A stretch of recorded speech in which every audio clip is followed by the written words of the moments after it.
علیہ السلام دی حدیث ہے، فرمایا جڑا بندہ صبح کردا ہے اس حال دے اندر کہ اللہ نے اس نو صحت عطا کیتی ہے،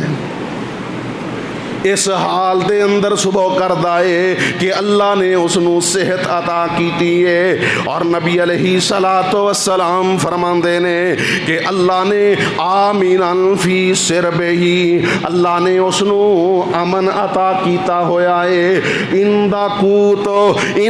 کوت یوم ہی، اور اس بندے دے کول ایک دن دی خوراک موجود ہے۔ آقا فرماندے نے فاقا انما ہی ذات لاہ الدنیا، یہ ایسا خوش نصیب بندہ ہے گویا کہ ادے واسطے ساری دنیا اکٹھی کر دیتی گئی ہے۔ اللہ نے صحت دیتی ہے، امن دیتا ہے، اور تیسرے نمبر تے ایدے کول ایک دن دی خوراک موجود ہے۔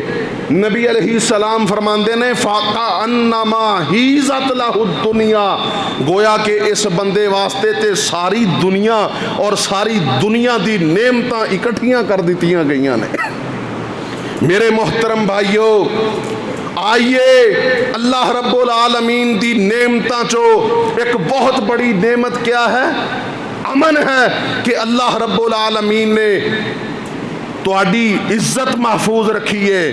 تواڈا رزق محفوظ رکھیا ہے، اللہ نے تواڈی جانا اور آبروآں نو محفوظ رکھیا ہے، تے سمجھ لو تواڈے ورگا کوئی خوش نصیب دنیا تے نہیں ہے۔ اور اگر معاشرے دے اندر بد امنی ہے، خوف و ہراس ہے، قتل و غارت گری ہے، تو پھر میرے محترم بھائیو سانو اے دے بارے سوچنا چاہیے کہ کتے ساڈے جو عدل دا نظام ہے او دے اندر دراڑ تو نہیں پڑ چکی، کتے عدل دا نظام تو متاثر نہیں ہو چکیا۔ اللہ اکبر کبیرہ۔ میرے محترم بھائیو، امن صرف اس صورت دے اندر قائم ہو سکتا ہے کہ جدوں جرم ثابت ہو جانے تو بعد مجرم نو قرار واقعی سزا